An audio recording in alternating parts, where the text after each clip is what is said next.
है। हम आप लोगों को आज क्या पढ़ाएंगे, मैथ में जो आप लोगों का फर्स्ट लेसन है संख्या, संख्या के बारे में देखेंगे। संख्या क्या होती है, संख्या क्या होती है आप लोगों को पहले पढ़ा दिया गया है। संख्या जिन शब्दों से वस्तुओं की गिनती का बोध होता है, मतलब ऐसे शब्द जिससे हम वस्तु की गिनती करते हैं वो क्या कहलाती है, संख्या कहलाती है। और संख्या में कुछ आप लोगों के पास एक संख्या होता है, देखिए दोनों में अंतर है, संख्या और संख्या दोनों में डिफरेंट है। संख्या है क्या करती है, वस्तुओं की गिनती का क्या करती है, बोध कराती है। वस्तुओं की जो गिनती होती है उसको हमको बताती है कितनी आपकी वस्तु है। संख्यान क्या होता है, जो गिनती को जो गिनती होती है, जो संख्या होती है उसको जब हम शब्द में लिखते हैं वो क्या आपकी होती है, संख्यान होती है। जैसे में अगर देखिए कि एक यहाँ पर है, एक को हम इस तरफ एक लिख रहे हैं, एक को हम क्या है शब्द में एक लिख रहे हैं। दो है इसको हम क्या लिख रहे हैं, दो लिख रहे हैं। तीन है तो हम इसको क्या लिख रहे हैं, तीन। ये आपका क्या हो गया, संख्या हो गया। मतलब यही है कि जब हम किसी भी संख्या को शब्द में लिखने का कार्य करेंगे वो आपका क्या होगा, संख्या होगा। और चौथी टॉपिक आपका है प्राथमिक संख्या। अब देखिए ये आप लोगों को नहीं बताया गया प्राथमिक और संयुक्त संख्या, ये आज आप लोगों को बता दे रहे हैं। प्राथमिक संख्या क्या होती है कि जिन संख्याओं के दो कारक होती है, जिन संख्याओं के दो कारक होती हैं प्राथमिक संख्या कहलाती है। और संयुक्त संख्या में क्या होगा कि जिन संख्याओं के दो से अधिक कारक होते हैं, जिन संख्याओं के दो से अधिक कारक होंगे वो आपके संयुक्त संख्या कहलाएगी। फिर से देख लीजिए, संख्या में बताया गया है जिन शब्दों से वस्तुओं की गिनती का बोध होता है, संख्या का। संख्या का क्या हो जाएगा, किसी संख्या को शब्दों में लिखना, किसी संख्या को शब्दों में लिखना संख्यान कहलाता है। प्राथमिक संख्या, प्राथमिक संख्या जिन संख्याओं के दो कारक होते हैं प्राथमिक संख्या कहलाती है। और संयुक्त संख्या में क्या होगा, जिन संख्याओं के दो से अधिक कारक होते हैं संयुक्त संख्या कहलाती है।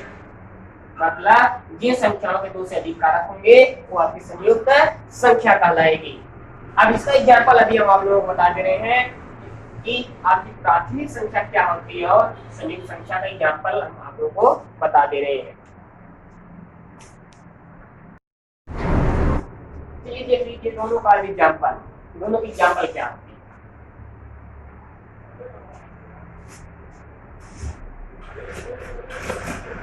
जैसे हम आप लोगों को क्या बता रहे हैं, प्राथमिक संख्या। प्राथमिक संख्या की एग्जाम्पल क्या है, प्राथमिक संख्या जैसे आप लोग भाज्य अभाज्य पढ़े हैं, भाज्य संख्या और अभाज्य संख्या पढ़े, सेम जो उसका एग्जाम्पल होता है भाज्य अभाज्य का, वही आपकी प्राथमिक और संयुक्त संख्या का एग्जाम्पल होता है। क्योंकि यहाँ पर सीधी सीधी परिभाषा लिख दी गई है, जिन संख्याओं के दो कारक होते हैं, मतलब दो ही कारक होंगे, एक उसके संख्या का एक कारक एक होगा और वह संख्या स्वयं होगी। जैसे एग्जाम्पल में अगर देख लिया जाए प्राथमिक का एग्जाम्पल, तो प्राथमिक में इसका एग्जाम्पल देखेंगे, इसका एग्जाम्पल में आपका वन तो है ही, वन को छोड़ दीजिए, वन तो आपका स्वयं है ही। उसके अलावा ले लीजिए 2, 3, 5, 7, इसके बाद आप लोगों का हो जाएगा 11, 13, 17, 19, 23। ये आगे क्या हो जाएंगे, प्राथमिक संख्या होगी। प्राथमिक संख्या कारक आप लोगों को, कारक का मतलब जैसे 1/2, इसका दो ही कारक होंगे, एक आपका 1 होगा, एक 2 होगा। अगर 3 का हम निकालें तो 3 के भी दो ही कारक होंगे, 3 और 1, जिसको हम लिख सकते हैं 1/3। अगर हम 5 का निकालेंगे तो 5 का भी क्या होंगे, दो ही कारक होंगे, 1/5 होंगे। और हम 7 के निकालेंगे, 7 के भी दो ही कारक होंगे, 1/7 होंगे। अब हम 11 का निकालेंगे, 11 के भी दो ही कारक होंगे, एक आपका 1 होगा, एक 11 होगा। और 13 का निकालेंगे तो 1/13 होगा। प्राथमिक संख्या देखिए आपका एकदम सिंपल है, प्राथमिक संख्या का एग्जाम्पल हो गया। अब देख लिया जाए संयुक्त संख्या। संयुक्त संख्या क्या होती है, क्योंकि प्राथमिक में देखिए आपका जो बताया गया सेम वही यहाँ पर सॉल्व किया गया, एग्जाम्पल वही बताए हैं। क्या लिखा गया है, जिन संख्याओं के दो कारक होते हैं, मतलब दो ही उसके गुणनखंड होंगे, उसका एक तो एक होगा और दूसरा जो आपका होगा स्वयं वह संख्या होगी।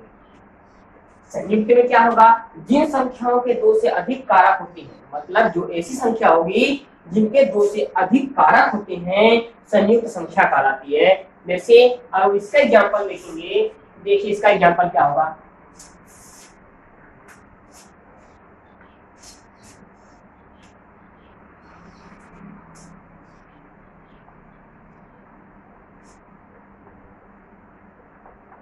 देखिए संयुक्त संख्या का एग्जांपल क्या होगा, संयुक्त संख्या के एग्जांपल अगर देखेंगे, संयुक्त संख्या में एकदम जनरली एकदम आसानी से समझ पाएंगे, क्योंकि जब प्राथमिक आप समझ लिए हैं तो इसके अलावा जो भी संख्या आपकी बच रही है वो क्या है, संयुक्त है।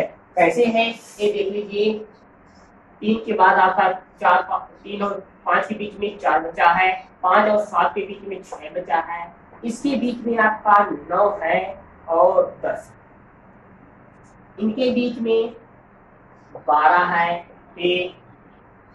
देखिए 14, 15, 16, 18, 20, 21, ये सब क्या है, संयुक्त संख्या है। इसके दो से अधिक कारक। अब एग्जाम्पल में दो से अधिक कारक देखना है, देख लीजिए, इस 4 को सॉल्व करेंगे तो इसका 1 मिलेगा, 2 मिलेगा और 4 देख लीजिए, 1 से भी डिवाइड होगा, 2 से भी डिवाइड होगा और 4 से भी, मतलब 1 से भी भाग जाएगी, 2 से भी भाग आराम से भी जाएगी, 4 से भी भाग चली जाएगी, इसलिए यह संख्या क्या हो गई, संयुक्त संख्या हो गई। अब 6 को देखना है, 6 में देखेंगे कि आपका क्या होगा, इसको 1 2 3 6, मतलब देख लीजिए जो परिभाषा में लिखी गई है, जिन संख्याओं के 2 से अधिक कारक होती, मतलब ऐसी संख्या जिनके 2 से अधिक कारक हो, जैसे 2 से अधिक संख्याओं से क्या हो, आसानी से कट जाए, वो क्या कहलाएंगे, संयुक्त संख्या कहलाती है। अब देखिए 2 से अधिक कारक है, 4 के कितने कारक हो गए, 1 2 और 4, मतलब कितने कारक हो गए, टोटल अगर कारक देखेंगे तो कारक आपके इसके कितने हो जाएंगे, 3 हो जाएंगे। इसके कारक देखेंगे तो इसके कारक भी मिलेंगे आपको 4 कारक मिल रहे हैं, 1 2 3 और 6, इसके कारक जो मिल रहे हैं 1 2 3 और 6, इसलिए यह क्या हो गई, आपका ये जो संख्या हो गई संयुक्त संख्या हो गई। देखिएगा एकदम ये आप लोगों को माइंड में रखना है कि भाज्य और अभाज्य की जो परिभाषा होती है वो एक प्राथमिक और संयुक्त संख्या की भी परिभाषा होती है। भाज्य अभाज्य संयुक्त और प्राथमिक दोनों सेम होते हैं, कहीं कहीं पर वर्ड चेंज करके मिल जाता है। अगर वर्ड चेंज करके आप लोगों को मिले कि भाज्य अभाज्य की जगह पे मिल जाए प्राथमिक और संयुक्त, ये आप लोग आसानी से इसको सॉल्व कर लीजिएगा, इसमें कोई भी कठिनाई नहीं है, एकदम आसान है। ठीक, और नेक्स्ट टॉपिक को लेकर चलते हैं।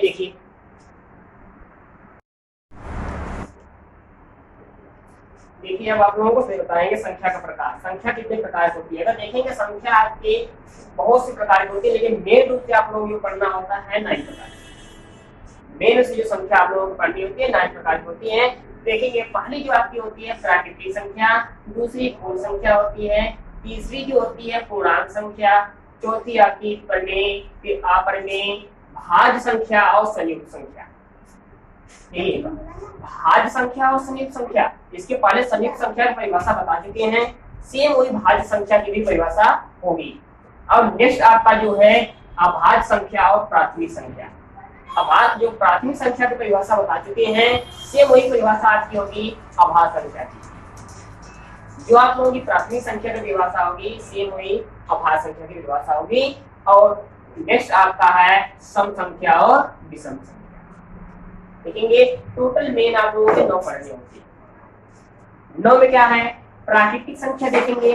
प्राकृतिक संख्या क्या आती है, जैसे आप लोग पढ़ती हैं 1 2 3 4 5 6 7 8 9, ये सब क्या होती है प्राकृतिक संख्याएं होती है, जिसको आप लोग इस तरह केवल एग्जाम्पल अगर लिखना होगा वो सब लिखकर डायरेक्ट कर। पूर्ण संख्या क्या होती है? जो आपकी 0 1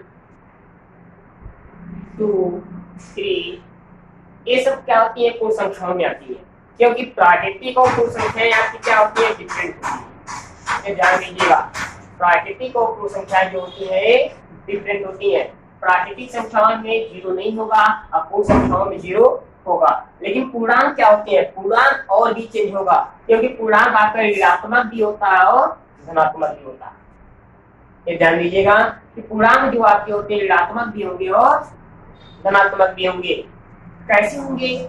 मान लीजिए कोई संख्या हम लेनी है, यहाँ पर हम ले रहे हैं -3 -2 -1 0 1 2 3।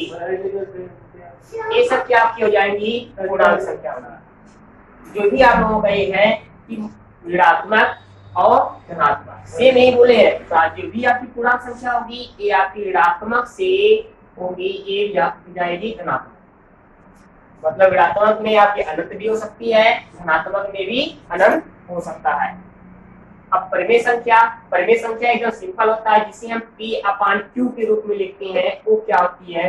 परिमेय संख्या होती है, लेकिन परिमेय में Q जो होता है नॉट इक्वल टू 0 होता है, मतलब Q 0 के बराबर नहीं होगा।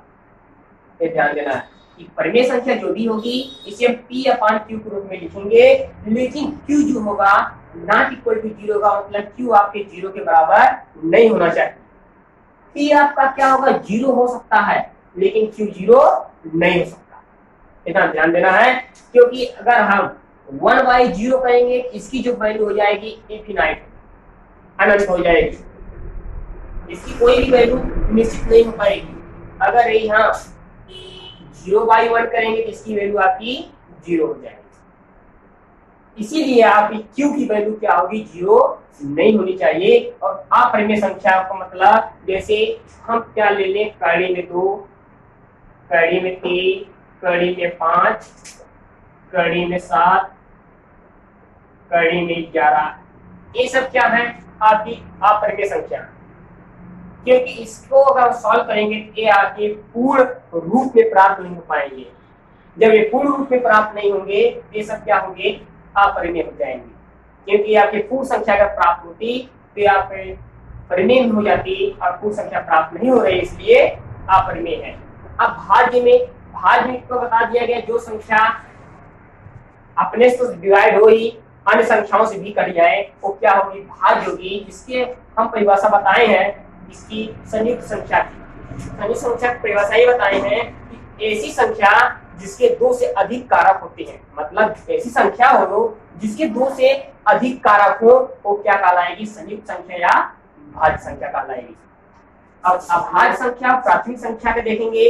अभाज्य और प्राथमिक संख्या में क्या होगी? ऐसी संख्या जिसके केवल 2 कारक होते हैं वो आपकी प्राथमिक या अभाज्य संख्या होगी। एग्जाम्पल में देखेंगे। एग्जाम्पल इसका जैसे हो गया 1 को अगर छोड़ दिया जाए तो आपका हो जाएगा 2, 1 मिनट। भाज्य में 4, 6 और यहाँ पर आपका हो जाएगा 9, 10, 12, ये आपके हो जाएंगे। ये सब क्या हो जाएंगी? भाज्य या संयुक्त संख्या होंगी। अब भाज्य संख्या और प्राथमिक संख्या क्या हो जाएगी? अगर इसको सॉल्व करना है तो इसको देख लीजिए 2, 3, 5, 7, 11, 30। इसी तरह से आप इसको आगे बढ़ा सकते हैं। ये आपकी अभाज्य और प्राथमिक संख्या होगी।